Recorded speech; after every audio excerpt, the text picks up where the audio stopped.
وسلم من صلى عليها وجهر بها شهد له كل حجر. پیغمبران علیہ السلام د دنیا نه لاړل، دا وراثت چې چاته میلاویږي هغه د دې علم نه میلاویږي چې د محمد رسول الله وارث وګرځي.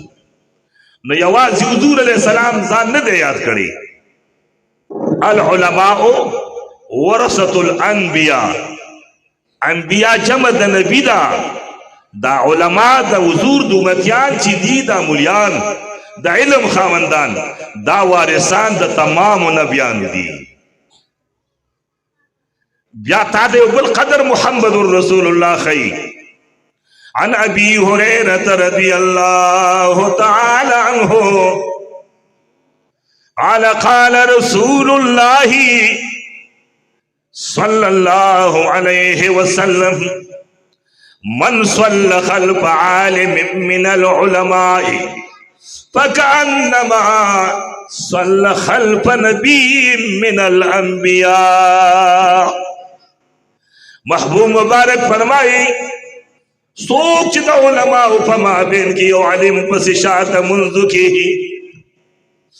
اے مختدیان تاسو دا پارے عظیم نعمت ذکر کئی.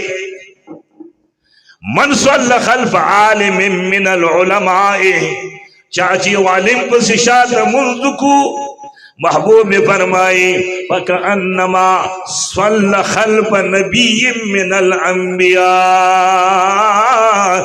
لکتا چھ دا نبیان فما بین کے یو نبی پس شاعت منذ کو.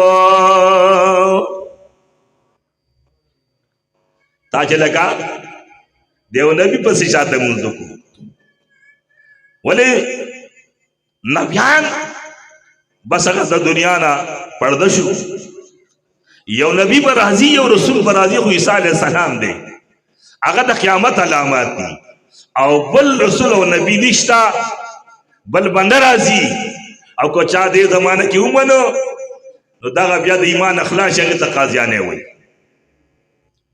نو حضور مبارک دا مقام دا علم تا تم پلاس درکو کتو لگی دی او دا محمد رسول اللہ دا دین خدمت دیو کو او دا علم دی حاصل کو. سنگ چا ابو ہریرہ رضی اللہ تعالیٰ عنہ راغے دا مدینہ منورے بازار کے اعلانوں کو، اے تجارو اے روزگارو زمیندارو اے دکاندارو، و مسجد نبوی کی دا محمد رسول اللہ وراثت تقسیمے گی.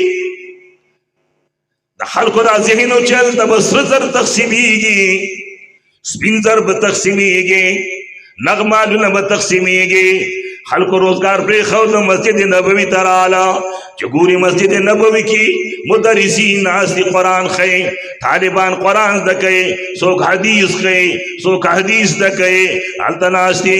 خلق واپس روتل ابو حریرہ رضی اللہ تعالیٰ عنہ تمخ ترالا یا ابو حریرہ تاخوی چالتا دوزور وراثت تقسیمی گی. علتا خوب منصون دلی دل وی سشے مولی دل وی درست دل شورو دے. سوک قرآن خی، سوک دکول کئی، سوک حدیث خی، سوک دکول کئی، سوک لگیا دی علوم خی، اقدر سنکی گی. وطوید محمد رسول اللہ وراثتم دغدے. حضور مبارک نصر پریخی دے، نسپین پریخی دے، نے نقمال پریخی دے، اسم پکور کی پریخی نے.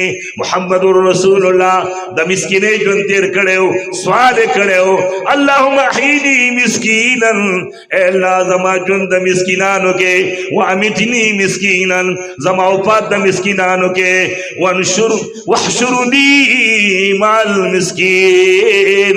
عربا چی بورد دا قیامت بانے کم مسکینان پاسی گے او غریبانان پاسی کی گے. اللہ ما دا آغا مسکینان ڈلچے ادروا. اگی مبارک و دنیا کے سپریخی نہیں دی، چی مال پریخے، دولت پریخے، جیداد پریخے، بنگلی پریخی او چی کم دے دیر سرو سپینی پریخی. یہ خمبیش ڈکے وے، خمبیش ڈکے وے دیسے نہیں دی پریخی. سچے پریخے دقا قرآن و دقا علم محمد رسول اللہ پریخے دی. نو کو چاہ دقی تلاس واچا ہوئی نیو وہ بس گٹے اکڑا کچاو نہیں نیو.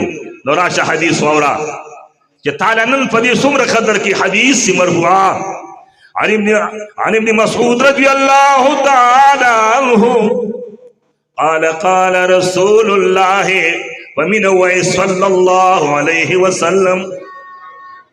تاسو د حضور نوم واورئ په درود نه وایي، پټې وایي، نو راشه حدیث واوره. جلال الدین سیتی رحمت الله علیه حاویه کې حدیث را دي. قال رسول الله صلى الله عليه وسلم من صلى علي وجحر بها شهد له كل حجر وابس ورتب. سلور قسم شین دي، جمادات دي، عقل لري، یو شعور ولا الله ور کړی دي، هغه شعور باندې د محمد رسول الله نوم پیژني، هغه شعور باندې د محمد رسول الله وینکه پیژني. حضور علیہ السلام فرمایي من صلی علیہ، سوک چې ما باندې درود وي وجحر بها او پتی زبان دی وي आवाज اوچت کی شهد له كل حجر د لټول کان شهادتيان شو وبدرن د لټیم شهادتيان شو ويابسین دا وچم شهادتيان شو ورتب د وشلم شهادتيان شو. کله چې د محمد رسول الله مبارک نوم اوري بمینه وای صلی الله علیه وسلم.